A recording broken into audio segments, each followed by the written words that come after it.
મને ઓલે જે શુક્રવારીમાં જે ડ્રેસ છે ને રવિવારીમાં ડ્રેસ છે ને 100 રૂપિયાનો એ બહુ ગમે છે મને એ ડ્રેસ બહુ ગમે. તમે કલ્પના કરો જોઈએ એની કલ્પના મોટી છે.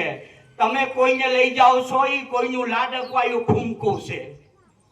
તમે જેને લઈ જાઓ છો લગ્ન કરીને મંગળ પરી સંસ્કાર પૂર્ણ કરીને એ કોઈના ભાઈની એટલું વધુ જ છે, અસ્તિત્વ છે, પ્રાઉડ છે. ભાઈની બેન પોતા કરે તો બેન ભાઈ બાંધતા હોય, પોતા કરે તો બાંધતા હોય. કેટલી વખત જાય ને કેટલી વખત આવે, કેટલી વખત જાય ને કેટલી વખત આવે. એ ઘરમાં નાનેથી મોટી થાય. દીકરી ધારે ને તો તમારા 15 વીઘામાંથી 5 વીઘા માંગી શકે, પણ દીકરીઓ નથી માંગતું. એ જોગવાઈ છે હિન્દુ કોડ બિલમાં. ડોક્ટર બાબા સાહેબ આંબેડકરનું વ્યવસ્થાપન છે એ પ્રકારનું. એ તમારે 5 વીઘા એને દેવી પડે, પણ તમે 100 રૂપિયા એને દઈ દો તો ખુશ થઈ જાય.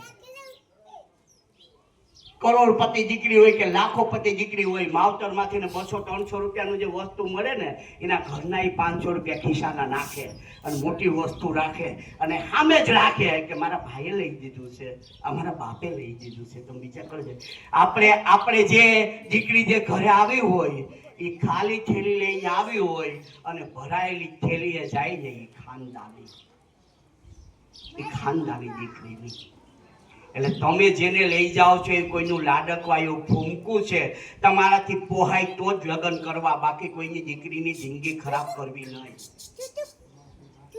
સમજો તમે વસ્તુ, જિંદગી ખરાબ કરવી નહીં.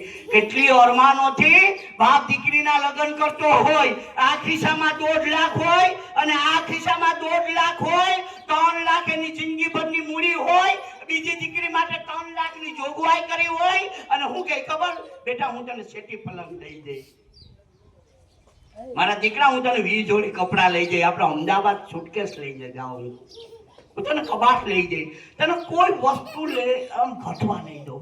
મારે તમને વડીલોને હાથ જોડીને એક નમ્ર અનુરોધ એ કરવાનું છે, તમે સોનું બંધ કરજો ને તો કેટલાય લગ્ન થઈ જાય. મારે તમને